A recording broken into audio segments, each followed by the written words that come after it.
시장에서 섣부른 가격 규제는 매물 부족 현상을 부추기고 시장 불안을 가중하는 결과를 초래할 수 있다며 우려의 목소리를 내고 있다고 합니다. 자, 이중 가격 현상은 지난해 새 임대차법 도입 이후에 시장에 나타난 대표적인 부작용으로 꼽힌다고 하는데, 같은 아파트의 같은 면적인데도 불구하고 전월세 상한제를 적용받는 계약 갱신 계약과 적용받지 않는 신규 계약 간 가격 차이가 크게 벌어지고 있어서이라고 하는데, 이 전월세 상한제는 기존 임대차 계약을 갱신하는 경우 임대료 인상률은 5% 이내로 제한이 된다고 합니다.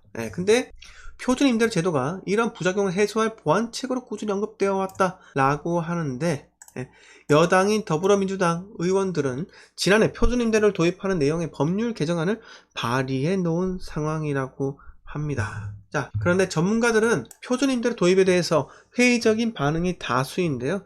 현재까지 확보한 임대차 거래 정보만으로 표준 임대료를 책정하는 것은 시기상조라는 지적이라고 합니다. 정부의 등록임대 사업자 제도 폐지와 다주택자 세금 규제에 맞물려 매물 부족 현상이 더욱 심화될 것이라고 이렇게 이야기를 하는데, 목이 탑니다. 자, 여러분들 어떻게 생각하세요? 표준 임대료라고 하면요, 우리가 전월세 신고나 전세 월세 실거래가 신고를 통해서 그 확보한 데이터를 가지고 평균값을 매기건 평균값의 110%, 120% 이렇게 곱을 해가지고 전월세 상한선을 이렇게 법으로 지자체 규율로 이렇게 지자체 조례로 이렇게 하겠다는 건데요. 말도 안 되죠. 제가 어이가 없어가지고 말이 잘 나오지가 않는데, 이렇게 되면 어떻게 될까요? 표준 임대료가 됐어요. 만약에 매매가가 6억이에요. 전세가가 4억이에요. 표준 임대료 돼가지고 3억 8천이 된 겁니다. 갑자기. 그럼 어떻게 될까요? 과연 어떻게 되겠습니까? 당연히 집주인들이요, 들어간다고 난리죠. 정권 바뀔 때까지요. 나 안 내놓을래. 안 내놓을래. 그냥 내가 원래 지금은 직장하고 좀 가까운 곳에 나도 전세로 살았는데, 이렇게 되면 내가 손해기 때문에 나 그냥 내 집에 멀리 떨어져 있더라도 내 집에 들어갈래. 이런 사람이 엄청나게 많아질 겁니다. 지금 계약 갱신 청구권요, 도입해봤자 어차피 저번 연도하고 그냥 거기서 5%만 올려받아가지고 그냥 넘어가자, 이런 사람들도 태반이었지만요, 지금은요 표준 임대료를 도입을 하잖아요. 앞으로 전세 못 올려받겠구나, 나중에 전세금이 많이 올라가면 나 그때 전세를 낼래, 이러면서 전세 매물이 싹 없어질 겁니다. 없어질 거라고요. 그리고 신축 아파트에 전세가 어떻게 되겠습니까? 보통 지방 같은 경우는 신축 아파트 들어오면은 주변 전세가보다 낮게 세팅이 될 수밖에 없어요. 그게 지방입니다. 어쩔 수가 없습니다. 보통 주변의 준신축이 전세가가 4억이면요, 신축이 들어오잖아요. 4억으로 못 맞춰요. 500세대 넘어가잖아요. 그러면 3억 한 중후반으로 맞춥니다. 그러면서도 시장에 전월세 안정화가 되는데, 이 표준 임대로 하잖아요. 어떻게 되겠습니까? 그것보다 높아질 수도 있다고요. 원래는 낮아져야 하는데 그 표준 임대료가 워낙 높기 때문에 사람들이 그거 이하로는 절대 안 받으려고 노력을 하는 겁니다. 어떻게 보면요, 시장에 엄청난 왜곡 현상이 도입이 될 수 있다는 겁니다. 작용될 수 있다고요. 첫 번째 문제는 매물이 없어지고, 두 번째 문제는요, 싼 전세가마저도 다 폭등을 시키는, 단기적으로. 이것도 마찬가지로 표준 임대료 도입 몇 월 며칠 부 이렇게 될 거 아닙니까? 그러면요, 사람들요, 그 단기간에 도입되기 몇 개월 전에 그냥 바로 폭등을 시킬 겁니다. 왜? 못 받으니까요. 또는 월세로 돌리겠죠. 월세로요. 그게 이거 계약갱신 청구권 때문에 5%밖에 못 올리지 않습니까? 라고 하실 수도 있는데, 법의 테두리 내에서, 또는 법의 테두리를 아슬아슬하게 넘나들면서 네가 지금 시장에서 나는 솔직히 그거보다 더 표준 임대료 상한은 있지만 난 그거 더 받고 싶어, 나머지 신고하지 마. 신고하지 말고 살고 싶어 살아. 네가 전세가가 3억에 살고 있지만 나는 월 50만 더 받을래. 50만원 신고하지 마. 아니면 나가. 이렇게 한다니까요. 저도 그렇게 할 거예요. 여러분들도 그렇게 하실 거 아닙니까? 왜? 부동산 시장은요, 소유자에게 유리한 방향대로밖에 흘러가지 않습니다. 왜? 나한테 손해되는 작용이 되면요, 내 자산을 방어해야 되지 않겠습니까? 네, 방어해야 되지 않아요? 응? 이게 지금 대한민국 경제시장에 얼마만큼 파급력을 가질지는 그 아무도 모른다는 겁니다. 네? 아무도 모른다는 거예요. 임차인들요, 표준 임대료 도입되면은 전세가 더 이상 안 올라가겠네요, 너무 행복하겠어요, 이렇게 하잖아요. 네, 근데 생각을 한번 해보세요. 생각을 한번 해보세요. 그게 임대료를 높여달라고 하는 집주인들이 많이 사는 곳 어떻습니까? 예? 그런 것은 어떻게 될까요? 표심 때문에, 예? 표준 임대료가 정치 입맛에 맞게끔 올라갈 수밖에 없어요. 근데 세입자가 많이 사는 곳, 그런 데는요, 또 정치 입맛에 맞게 또 낮게 갈 수밖에 없는 거죠. 엄청난 양극화가 발생할 수 있다는 겁니다. 예. 그런 부작용도 있다는 거예요. 매물 감소, 그것도 엄청 심각한 문제죠. 예. 자, 연결이 끊겼네요. 죄송합니다. 제가 유튜브 보다가 갑자기 끊겼는데, 여러분 혹시 끊긴 사람들 있으세요? 예? 이게 버퍼링 좀 심하게 심하네요. 예, 너무합니다, 유튜브. 예, 이러면 안 되는데. 자, 꿈나무님께서, 아니, 이해가 안 감. 독일서 시행하는데 결과 나왔는데 알면서 추진하니 뭐 하는 건지 모르겠음. 이렇게 하셨는데, 정말 심각하죠. 자, HCK님께서 TV 설치해주고 가전기기 임대료 100만원, 싱크대 떼놨다 설치해주고 싱크대 임대료 100만원, 이렇게 따로 받을 겁니다. 이렇게 말씀해 주셨는데, 이렇게처럼 틈새가 다 있다는 겁니다. 예, 틈새가 다 있어요. 마찬가지로 관리비들, 그냥 공동 관리비 말고 집주인이 관리하는 관리비 있잖아요. 그것도 받으면 되는 거예요. 예? 시장에서 집주인에게 유리한 방향대로밖에 흘러가지 않습니다. 예, 이게 정말 어려워요. HCK님께서 독일은 기업의 임대사업을 하기 때문에 정부 눈치 보면서 암시장을 만들거나 추가 비용을 붙이지 못합니다. 한두 개 기업은 때려잡기 쉬우니까요. 그런데 우리나라는 다 개인이라 온갖 편법들이 난무할 겁니다. 네, 수백만 명을 다 잡을 거니까.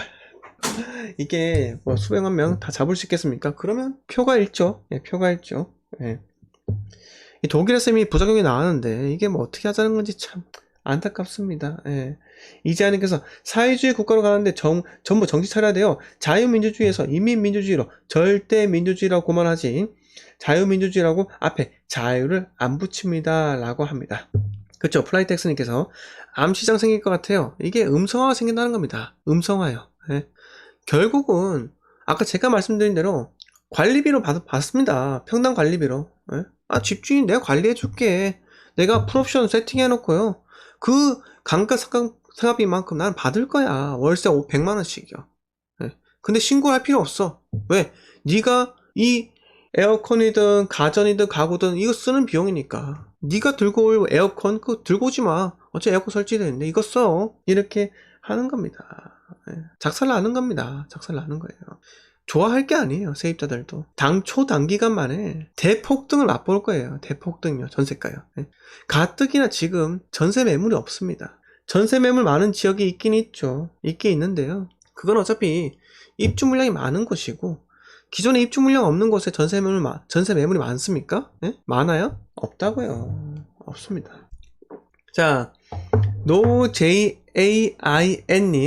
노페이님께서 이렇게 제가 닉네임을 읽어드렸다가 잡혀갈 수 있기 때문에 이름을 읽어드리지 못할 것 같아요. 표준 임대료 도입하면 세 안 주고 친인척에게 저렴하게 주던지 아들 부부에게 공짜로 주겠습니다, 이렇게 하셨는데 맞습니다. 네, 이렇게 된다니까요. 자, 꿈나무님께서 독일 국민들 지금 외곽으로 몰리고 있어요. 그러니까 당장 살아야겠다고 그거임. 그렇다면 굳이 이걸 왜 받아들이죠? 아마 단기적으로 내년에 대선이 있기 때문에 그 표 의식해서 망할 이상한 말도 안 되는 이런 정책을 하겠다는 거죠. 예. 그쵸. 기본적으로 임대 물건들에 대한 퀄리티가 심하게 떨어지겠죠. 수리 일절 안 해주거나 수리비가 엄청날 거고, 수리하고 수리비 받을 거예요. 예. 어마어마하게. 이용님께서 정답입니다, 이렇게 말씀해 주셨고요. 진짜 이게 버퍼링도 있고 해가지고 뭔가 좀 제가 방송을 하기가 조금 어렵기도 하네요. 예, 죄송합니다. 죄송합니다. 자, 킹테크님께서 버퍼링도 심해졌어요. 나라도 심각하고 버퍼링도 갑자기 심각. 이게 표준 임대료 도입 추진을 하겠다고 이 방송을 하니까는, 여기에 대해서 비판하겠다고 방송을 하니까는 뭔가 제재가 들어오는 이런 느낌도 듭니다. 이게 뭐 사회주의 국가입니까? 예? 공산주의 국가예요? 아니죠. 아닙니다. 참, 어떻게 될지 참 제가 걱정이 좀 많은데요. 자, 아무튼 이 걱정은 접어들고요. 우리는 투자를 계속해서 성공하면 되지 않겠습니까? 네. 자, 지금부터 제가 한 20분 동안 Q&A를 받으려고 하는데요.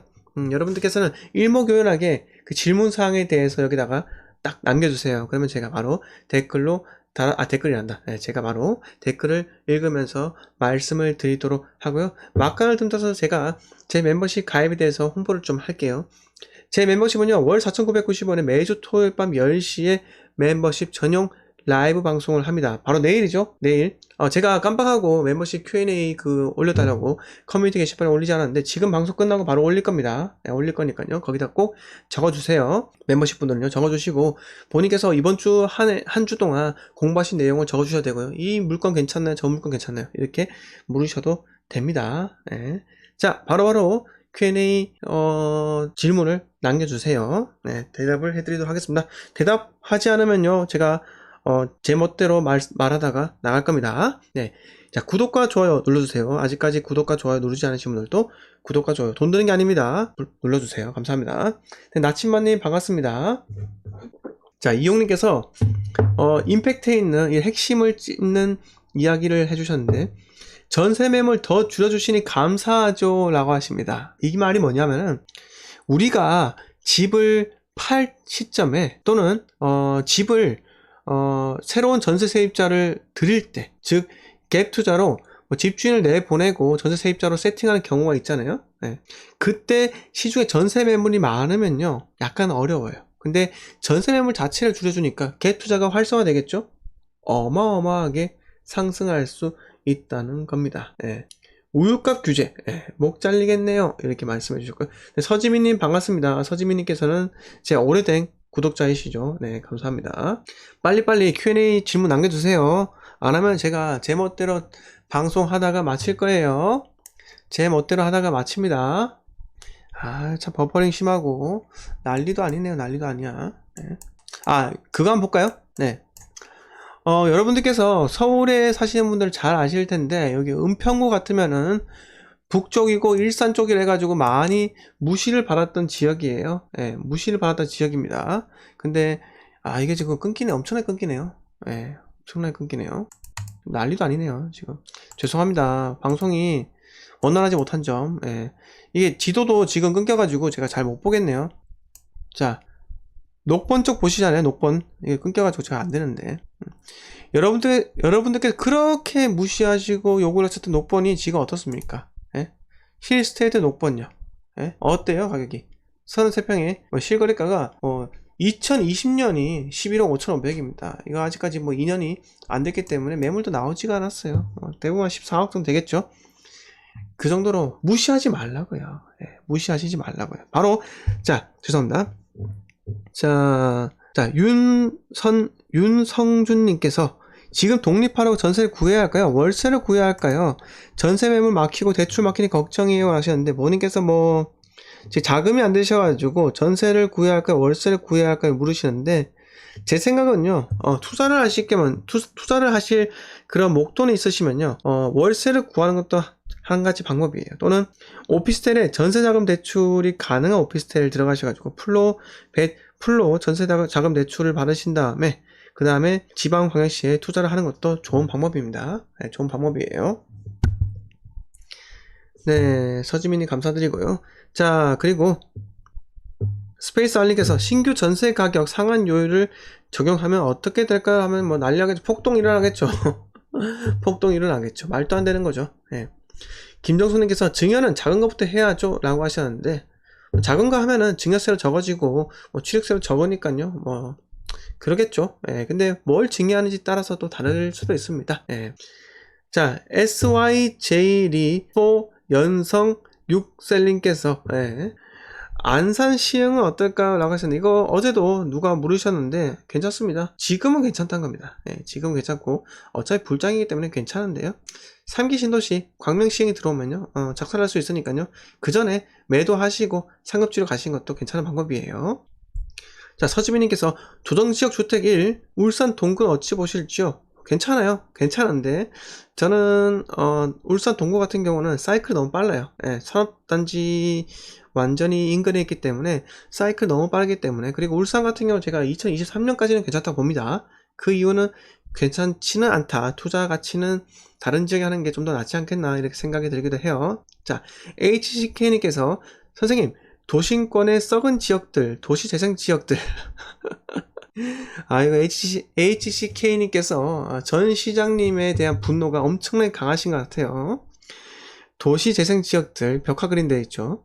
종로, 창신도, 숭인도, 행천도, 가회도 이런 곳에 썩은 빌라나 단독주택을 들고 있습니다. 어떻게 보시는지요? 한 15년, 20년 내다 보면 재개발 가능할지요? 감사합니다. 라고 하셨는데, 오세훈 시장이 잘 밀어붙여 주겠죠? 예, 주겠는데, 저는 한 가지 말씀드릴 부분이, 빌라요, 그 영담을 듣고 자꾸 이 빌라 사가지고 구역 지정이 지정되기도 전에 있는 빌라를 사가지고 수억 벌었다, 이 영담에 취해가지고 하시는데, 저는요 그렇게 하지 말라고 말씀을 드려요. 왜 그러냐, 불확실한 미래에 베팅하지 마시고 차라리 확실한 미래의 수익은 적을지언정 확실한 미래에 베팅해서 이 사이클적으로 투자를 해서 아파트로 하시라 이거죠. 2년 보유하고 팔고 나오고 해서 상급지로 계속해서 갈 수 있는 목적이 확실한 곳, 확실하게, 그리고 쉬운 투자를 하라는 겁니다. 그래서 제가 말씀드린 건요, 잭팟 터질 수 있습니다. 하지만 인생은요 언제나 잭팟이 터지라는 법은 또 없습니다.